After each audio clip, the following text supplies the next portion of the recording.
ఇంకా ఒక కొంత కంప్లీట్ పెండింగ్ వర్క్స్ కంప్లీట్ చేస్తే అవి అందుబాటులోకి తీసుకొచ్చే దశ దాకా కూడా మనం పూర్తి చేశాం.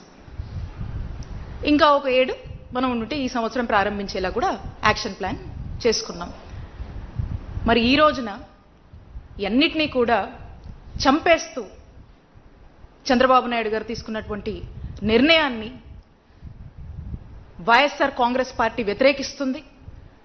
ప్రజల తరఫున వైఎస్ఆర్ కాంగ్రెస్ పార్టీ మరి ఈరోజు ఈ ప్రభుత్వాన్ని ప్రశ్నిస్తోంది. ఉదాహరణకి మనం చూసినట్టయితే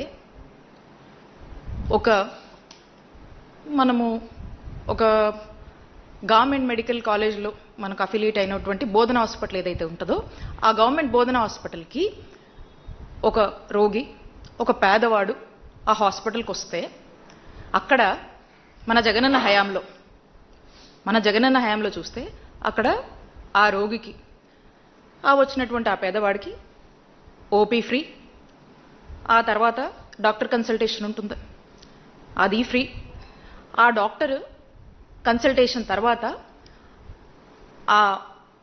ఆ రోగికి ఏదైనా మందులు రాస్తే ఆ మందులు ఫ్రీ.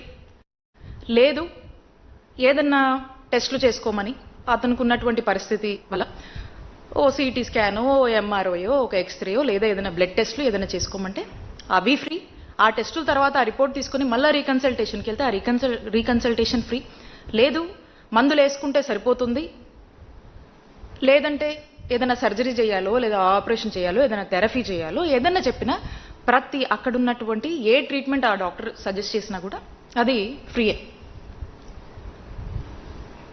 అక్కడ ఆ పేదవాడికి ₹1 కూడా తన సొంత ఖర్చు లేదు, తన మీద ఏ భారం పడట్లేదు. ప్రభుత్వంగా జగనన్న తీసుకున్నటువంటి బాధ్యత. ఈ రోజున చంద్రబాబు నాయుడు గారి నాయకత్వంలోని కూటమి ప్రభుత్వం వచ్చాక ఇవన్నీ మీరు అమ్మకానికి పెట్టి ఈ రోజున పరిస్థితి ఏంటి? ఈ రోజున ఈ విధంగా ప్రైవేటైజేషన్ పద్ధతిలో పోతే ఒక పేదవాడు, ఒక రోగి హాస్పిటల్కి వస్తే ఆ ఓపీకి డబ్బులు కట్టాలి, ఆ కన్సల్టేషన్కి డబ్బులు కట్టాలి. ఆ కన్సల్టేషన్ అయిపోయిన తర్వాత డాక్టర్ ఏదైనా మందులు చెప్తే ఆ మందులు డబ్బులు పెట్టి కొనుక్కోవాలి. లేదు ఇదే సిటీ, ఎంఆర్ఐ స్కాను లేదా ఎక్స్రే లేకపోతే ఇంకో ఏదన్నా బ్లడ్ టెస్ట్లు రాశారంటే వాటికి డబ్బులు ఖర్చు పెట్టుకోవాలి. ఆ తర్వాత ఆ టెస్టులు రిపోర్ట్లు వచ్చాక మళ్ళీ రీకన్సల్ట్ డాక్టర్ని అయితే ఆ మందులతో తగ్గిపోతుందని చెప్పినా లేదా సర్జరీ చేయాలన్నా, ఇంకో ఆపరేషన్ చేయాలన్నా, ఇంకో థెరపీ చేయాలన్నా, ఇంకోటి చెప్పినా వాటికి డబ్బులు ఖర్చు పెట్టాలి. ఈ భారం అంతా ఎవరి మీద పడుతుంది? ఈ భారం అంతా ఆ పేదవాడి మీద పడుతుంది. దీనివల్ల ఆ పేదవాడి పరిస్థితి ఏంటి? అప్పుల పాలైపోతాడు, దిక్కుచోచని పరిస్థితిలోకి వెళ్ళిపోతాడు. ఈ భారం బాధ్యత గల ప్రభుత్వంగా మీది కాదా అని నేను ఈ కూటమి ప్రభుత్వాన్ని ప్రశ్నిస్తున్నాను. జగనన్న ప్రభుత్వంలో అయితే ఇవన్నీ ఫ్రీగా పేదవాడికి మనం అందుబాటులోకి తీసుకొచ్చాము. ఈరోజు ప్రైవేటైజేషన్ పేరుతో కూటమి ప్రభుత్వం ఇవన్నీ కూడా పేదవాడి దగ్గర నుంచి డబ్బులు వసూలు చేసి ఈ విధంగా బిజినెస్ చేసుకుంటూ, ఈ విధంగా సొమ్ము చేసుకుంటూ పేదవాడిని గాలికి వదిలేసినటువంటి పరిస్థితులు ఈరోజు ఈ ప్రైవేటైజేషన్ పద్ధతిలో నెలకొంటున్నాయి.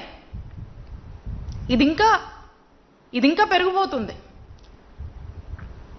ఇది ప్రైవేటైజేషన్కి ప్రభుత్వంలో మనం కొనసాగిస్తే ఉండేటువంటి తేడా.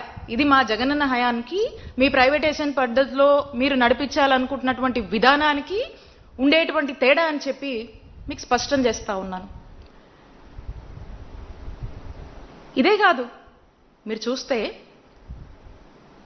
ఒక గొప్ప ఆశయంతో, ఒక గొప్ప సంకల్పంతో దేశ చరిత్రలో ఏ ముఖ్యమంత్రి,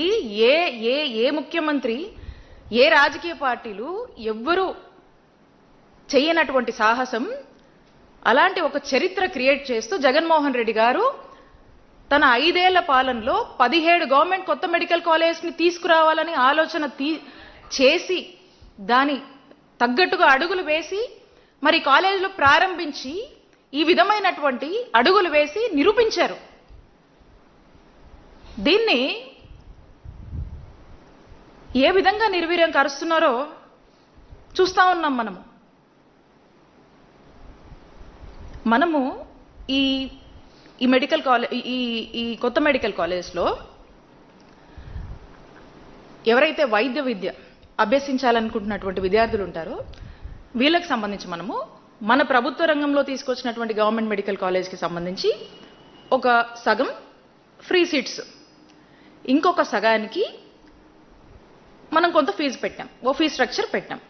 ఈ ఫీజు కూడా ఎందుకంటే ఈ సెల్ఫ్ ఫైనాన్సింగ్ పద్ధతి ఏంటంటే ఈ యొక్క మెడికల్ కాలేజ్ ఒక సర్వైవల్ కోసం, అంటే వాటికి సంబంధించినటువంటి ఫెసిలిటీస్ ఏమైతే కావాలో రెగ్యులర్గా వాటి రన్నింగ్ కోసం ఎక్కడ కూడా అంతరాయం కలగకుండా ఒక వరల్డ్ క్లాస్ ఫెసిలిటీస్తో చక్కటి వాళ్ళ యొక్క విద్య అభ్యసించడానికి ఎక్కడ కూడా ఇబ్బంది లేకుండా అంతరాయం కలగకుండా ఈ యొక్క ఫెసిలిటీస్ ఎవరి మీద కూడా ఆధారపడకుండా అవి వాటంతటా అవి రన్ అయ్యేదానికి ఈ ఫీజు అనేది మనం పెట్టాం. అంటే 50% ఫీజు ప్రైవేటైజేషన్ అంటూ వాటికి అవి సర్వై అవుతూ ముందుకు వెళ్ళాలి అనేటువంటి ఒక గొప్ప ఆలోచన ఈ ప్యాటర్న్ మనం తీసుకొచ్చాం. మనం ప్రభుత్వ రంగంలో ఉన్నటువంటి మెడికల్ కాలేజ్ విషయంలో పద్ధతిలో ఇవే మెడికల్ కాలేజెస్ ఏమవుతాయంటే ఈ ప్రైవేటైజేషన్ పద్ధతిలో ఏవో కొన్ని సీట్లు, ఈ ప్రైవేటైజేషన్ పద్ధతిలో ఇవే మెడికల్ కాలేజెస్ ఏమవుతాయి మిగతా సీట్లన్నీ ఏవో కొన్ని లక్షలకి కోట్ల ఫ్రీగా ఇస్తారు, అమ్ముకుంటారు.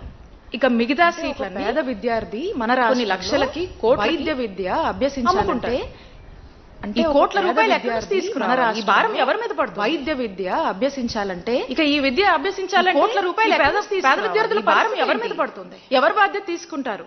ఇక ఈ విద్య అభ్యసించాలంటే ఈ పేద విద్యార్థుల పరిస్థితి ఏంటి? ఎవరు బాధ్యత తీసుకుంటారు? ఈ ప్రైవేటైజేషన్ వల్ల ఈ విద్యార్థుల ఆశయాన్ని దానికి ప్రతి గవర్నమెంట్ మెడికల్ కాలేజ్కి సంబంధించి ఒక్కొక్క మెడికల్ కాలేజ్కి మనము 500 కోట్లు బడ్జెట్ని మనం కేటాయించుకున్నాము.